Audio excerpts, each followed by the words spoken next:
بسم اللہ الرحمن الرحیم اللهم صل على سيدنا ومولانا محمد افضل صلواتك بعدد معلوماتك وبارك وسلم وصل عليه. بسم اللہ الرحمن الرحیم. عزیز طلباء کرام، مختارات من ادب العرب سے بحمد اللہ تعالی آج ہمارا سبق نمبر 19 ہے، اور مضمون جو شروع ہوا تھا پچھلے درس سے سیدنا موسیٰ علی نبینا وعلیہ الصلاۃ والسلام، آج اس کا دوسرا حصہ پیش خدمت ہے. تو بڑھتے ہیں اپنے سبق کی طرف. وَأَصْبَحَ فُؤَادُ أُمِّ مُوسَى فَارِغًا، اور ہو گیا موسیٰ علیہ السلام کی والدہ کا دل بے قرار، خالی. إِن كَادَتْ لَتُبْدِي بِهِ لَوْلَا أَن رَّبَطْنَا عَلَى قَلْبِهَا، قریب تھا کہ وہ ظاہر کر دیتی اس کو اگر ہم نہ باندھتے اس کے دل کو. لِتَكُونَ مِنَ الْمُؤْمِنِينَ، تاکہ وہ ایمان والوں میں سے ہو. وَقَالَتْ لِأُخْتِهِ قُصِّيهِ، اور کہا موسیٰ علیہ السلام کی والدہ نے موسیٰ علیہ السلام کی بہن کو کہ اس کا سراغ لگاؤ. فَبَصُرَتْ بِهِ عَنْ جُنُبٍ وَهُمْ لَا يَشْعُرُونَ، بس وہ دیکھتی رہی آپ علیہ السلام کو دور سے اور ان کو خبر نہیں تھی. وَحَرَّمْنَا عَلَيْهِ الْمَرَاضِعَ مِنْ قَبْلُ، اور ہم نے ممنوع قرار دے دیا موسیٰ علیہ السلام پر دودھ پلانے والیوں کو اس سے پہلے. فَقَالَتْ هَلْ أَدُلُّكُمْ عَلَىٰ أَهْلِ بَيْتٍ يَكْفُلُونَهُ لَكُمْ، تو کہا موسیٰ علیہ السلام کی بہن نے کیا میں بتلاؤں تم کو ایسے گھر والے جو اس کی کفالت کرے تمہارے لیے. وَهُمْ لَهُ نَاصِحُونَ، اور وہ اس کے لیے خیر خواہ ہوں گے. فَرَدَدْنَاهُ إِلَىٰ أُمِّهِ، پس ہم نے لوٹایا موسیٰ علیہ السلام کو اس کے والدہ کے پاس. کئی تقر عینها، تاکہ ٹھنڈی رہے اس کی آنکھ. ولا تحزن، اور وہ غمگین نہ ہو. ولتعلم ان وعد اللہ حق ولكن اکثرهم لا يعلمون، اور تاکہ یہ جان لے کہ بے شک اللہ تعالی کا وعدہ برحق ہے لیکن اکثر لوگ اس میں سے نہیں جانتے. وَلَمَّا بَلَغَ أَشُدَّهُ وَاسْطَوَى، اور جب موسیٰ علیہ السلام اپنی قوت کو پہنچے اور سنبھل گئے. آتَيْنَاهُ حُكْمًا وَعِلْمًا، تو دی ہم نے ان کو حکمت اور سمجھ. وَكَذَلِكَ نَجْزِي الْمُحْسِنِينَ، اور اسی طرح ہم بدلہ دیا کرتے ہیں نیکی کرنے والوں کو. وَدَخَلَ الْمَدِينَةَ عَلَى حِينَ غَفْلَةٍ مِّنْ أَهْلِهَا، اور وہ داخل ہوئے شہر میں غفلت کے وقت وہاں کے رہنے والوں سے. فَوَجَدَ فِيهَا رَجُلَيْنِ يَقْتَتِلَانِ، پس پایا اس میں دو شخصوں کو آپس میں جھگڑ رہے تھے. هَذَا مِنْ شِيعَتِهِ وَهَذَا مِنْ عَدُوِّهِ، یہ ایک موسیٰ علیہ السلام کے ساتھیوں میں سے قوم میں سے تھا اور ایک آپ کے دشمنوں میں سے تھا، یعنی قبطیوں میں سے تھا. فَاسْتَغَاثَهُ الَّذِي مِنْ شِيعَتِهِ عَلَى الَّذِي مِنْ عَدُوِّهِ، پس مدد چاہی اس نے جو ان کے ساتھیوں اور قوم میں سے تھا اس کے خلاف جو کہ اس کے دشمنوں میں سے تھا. فَوَكَزَهُ مُوسَى فَقَضَىٰ عَلَيْهِ، پس مکہ رسید کیا موسیٰ علیہ السلام نے اس کو، پھر اس کا کام تمام کر دیا. قَالَ هَذَا مِنْ عَمَلِ الشَّيْطَانِ إِنَّهُ عَدُوٌّ مُضِلٌّ مُبِينٌ، پھر کہنے لگے کہ یہ تو شیطان کا کام ہے، بے شک وہ دشمن ہے گمراہ کرنے والا کلم کلا. قال رب انی ظلمت نفسی فاغفر لی فغفر له، کہا موسیٰ علیہ السلام نے میرے پروردگار بے شک میں نے زیادتی کی اپنی جان پر، پس بخش دے مجھے. پس اللہ نے اسے بخش دیا. انہ هو الغفور الرحیم، بے شک وہ بخشش کرنے والا نہایت مہربان ہے. قال رب بما انعمت علی، کہا موسیٰ علیہ السلام نے اے میرے رب کے جس وجہ سے تو نے مجھ پر انعام کیا.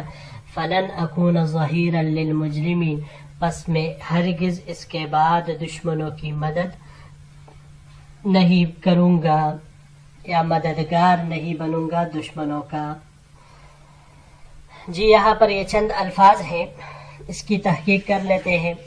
پہلا لفظ یہاں پر فارغہ.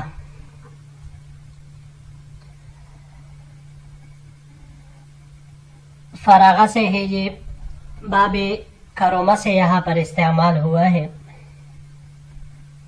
باب کرما سے اس کا مصدر فراغتن آتا ہے. اس کو معنی اس کا یہی گھبرانے کے معنی میں، رنجیدہ ہونے کے معنی میں آتا ہے. اس کو اگر ہم باب نصرہ سے لے لیں یا باب سمعہ اور فتح سے بھی، تو فرغن، فراغن، فروغن، تین طرح کے مصدر اس کے آ سکتے ہیں. فرغن اگر آ جائے تو گرانے کے معنی میں ہوگا، لیکن اگر فراغن فروغن آ جائے تو خالی ہونے کے معنی میں پھر یہ آئے گا. باب سمعہ سے فراغن یہ گرنے کے معنی میں آئے گا. اگلا لفظ ربطنا، یہ ربط کی جمع ہے. باب ضربہ اور نصرہ سے ربطن، رباطتن، ربطن دونوں طرح سے. ربطن کبھی کرنے کے معنی میں آتا ہے، اور اگر اس کو مصدر اس کا رباطتن آ جائے تو پھر مضبوط دل ہونا، اس معنی میں یہ آئے گا. یہ باب مفاعلہ سے مرابطتن یا رباطن، دشمن کے سرحد کے پاس ہمیشہ قیام کرنا، اس معنی میں یہ آئے گا. پھر اس کے علاوہ یہ باب افتعال سے بھی آ سکتا ہے. ارتباطن، ارتباطن یہ بھی سرحد کی حفاظت کے لیے تیار رہنا. قصیہ، باب نصارہ سے، یہ قصصہ سے ہے. باب نصارہ سے قصن، قصصن دونوں طرح یہ آ سکتا ہے. قصن آ جائے آہستہ آہستہ پیروی کرنا، اور قصصن آ جائے تو پھر بیان کرنے کے معنی میں. نحن احسن القصص بما اوحینا، سورہ یوسف میں بھی یہ استعمال ہوا ہے. اگر اس کو ہم باب مفاعلہ سے لے لیں تو مقاصتن، قصاص لینے کے معنی میں آئے گا. اور اگر اس کو ہم باب افتعال سے لے لیں تو باب افتعال سے بھی یہی اختصاصاً قصاص لینے کے معنی میں آئے گا. عن جنب، جنب یہ اس کا اطلاق کئی سارے اجنبی پر بھی ہوتا ہے، دور پر بھی ہوتا ہے، ناپاک کے اوپر بھی ہوتا ہے، مختلف اعتبار سے یہ استعمال ہوتا ہے. باب نصارہ سے یہاں پر یہ استعمال ہوا ہے جنبن، جنبن دور ہانکنا، دور کرنا، اس معنی میں یہ آتا ہے. اس کو اگر ہم باب ضربہ، نصارہ اور سمعہ سے لے لے مصدر جنایتن، جنابتن، تو جنابتن مصدر اس کا آئے گا ناپاک ہونے کے معنی میں. اور باب سمعہ سے اس کا استعمال جنبن، مصدر بھی اس کا آ سکتا ہے نون کے حرکت کے ساتھ، جنبن مائل ہونے کے معنی میں یہ آئے گا. واستوا، استوا یہ باب استفعال سے استعمال ہوا ہے. یہاں پر استواءً پوری جوانی کو پہنچنا، پوری قوت کو پہنچنا. باب سمعہ سے سون درست کام والا ہونا. اور اگر باب افعال سے اس کو ہم لے لیں اسواءً تو پھر رسوا ہونے کے معنی میں یہ آئے گا. اس کے علاوہ یہ باب مفاعلہ سے مساواتاً، یہ برابر کرنے کے معنی میں آئے گا. اگلا لفظ ہے فوکزہ، وکزہ، یہ باب ضربہ سے وکزن مکہ مارنے کے معنی میں آتا ہے. اور اگر باب تفاعل سے لے لے توکزن تو پھر آمادہ ہونے کے معنی میں یہ آئے گا. آخری لفظ فلن اکون ظہیراً، ظہیراً یہ مددگار کو کہا جاتا ہے. باب نصارہ سے استعمال ہوا ہے یہ ظہارتن، مضبوط پیٹھ والا ہونا۔ جی بڑھتے ہیں اگلے سلائیڈ کی طرف۔ فَأَصْبَحَ فِي الْمَدِينَةِ خَائِفًا يَتَرَقَّبُ، پھر صبح کی موسیٰ علیہ السلام نے اسی شہر میں وہ ڈرتے ہوئے انتظار کر رہے تھے۔ فَإِذَا الَّذِي اسْتَنصَرَهُ بِالْأَمْسِ يَسْتَصْرِخُهُ، کہ اچانک وہی شخص جس نے گزشتہ روز آپ سے مدد طلب کی تھی پھر مدد کے لیے پکار رہا تھا۔ قال له موسیٰ انک لغوی مبین، موسیٰ علیہ السلام نے اس شخص سے کہا کہ بے شخص تم کھلے سرکش آدمی ہو۔ فلما ان اراد ان یبطش بالذی هو عدو لہما، پھر جب ارادہ کیا موسیٰ علیہ السلام نے کہ ہاتھ ڈالے اس شخص پر جو کہ ان دونوں کا دشمن ہے۔ قال یا موسیٰ اتريد ان تقتلنی کما قتلت نفسا بالامس، تو موسیٰ علیہ السلام کے اس قوم والے شخص نے کہا کہ اے موسیٰ، کیا تو ارادہ کرتا ہے کہ مجھے قتل کر ڈالے جیسا کہ تو نے کل ایک جان کو قتل کر ڈالا تھا؟ ان تريد الا ان تكون جبارا في الارض، تو نہیں چاہتا مگر یہ کہ تو ہو جبارا فی الارض، زبردست زمین میں۔ وما تريد ان تكون من المصلحین، اور تو نہیں چاہتا کہ تو اصلاح کرنے والوں میں ہو۔ وجاء رجل من اقصى المدینة یسعی، اس دوران آیا ایک شخص شہر کے دوسرے کنارے سے دوڑتا ہوا۔ قال یا موسیٰ، اور کہا کہ اے موسیٰ علیہ السلام، ان الملأ یأتمرون بک لیقتلوک، بے شک فرعون کے آوردہ لوگ مشورہ کر رہے ہیں تیرے بارے میں کہ تجھے قتل کر ڈالے۔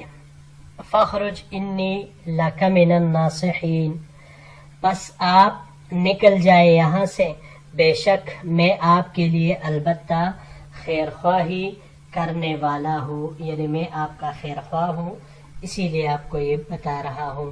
جی یہاں پر یہ چند الفاظ ہیں۔ پہلا اس میں سے یترقب،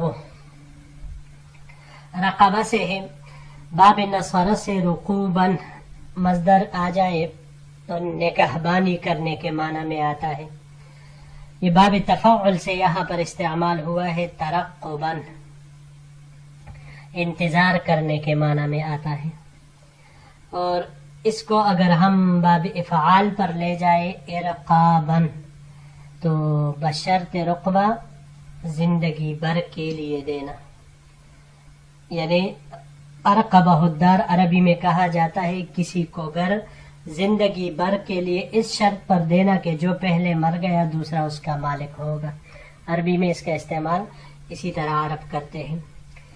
اس کے علاوہ باب مفاعلہ سے مراقبتاً نگہبانی کرنے کے معنی میں یہ آتا ہے۔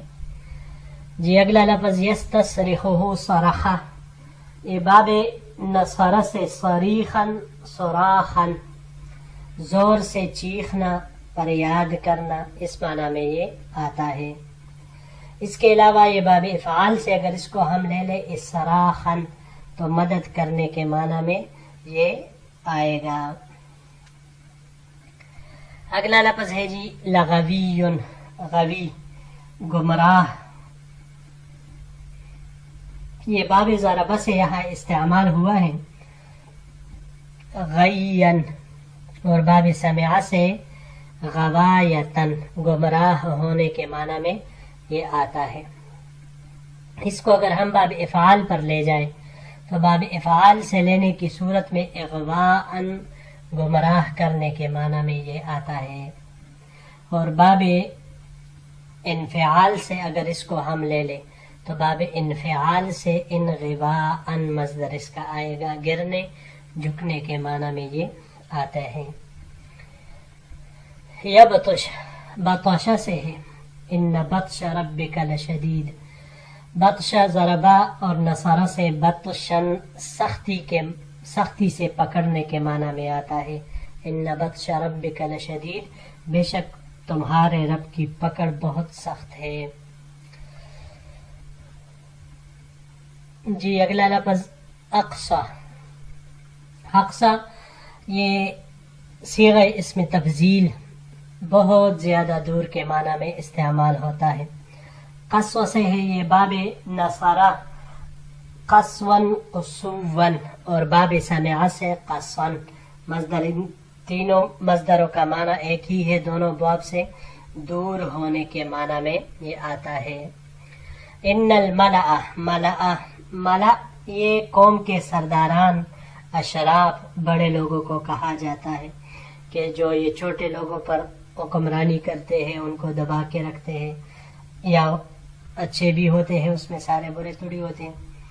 باب فتح سے ملأ، ملأن، ملأتن، یہ دونوں استعمال ہوتے ہیں بھرنے کے معنی میں، اور اگر باب کرومہ سے اس کو لیا جائے تو ملأن، اس سے بھی یہی آتا ہے توانگر ہونا۔ یہ باب تفاعل سے اگر اس کو ہم استعمال کریں تو باب تفاعل سے اس کا مصدر تملؤن آتا ہے، پر ہونے کے معنی میں، اور اس کے علاوہ باب مفاعل سے اس کا مصدر ممالاتن، ممالاتن آئے گا، مدد موافقت کرنے کے معنی میں۔ جی عزیز طلباء کرام، بحمد اللہ تعالی ہمارا یہ سبق بھی آج اپنے اختتام کو پہنچا۔ انشاءاللہ العزیز اس مضمون کا آخری حصہ، آخری چند آیات مبارکہ وہ اگلے درس میں ہم پڑھیں گے، تو پھر اسی کے ساتھ آپ کی خدمت میں حاضری ہوگی انشاءاللہ العزیز اگر زندگی رہی۔ السلام علیکم ورحمۃ اللہ وبرکاتہ۔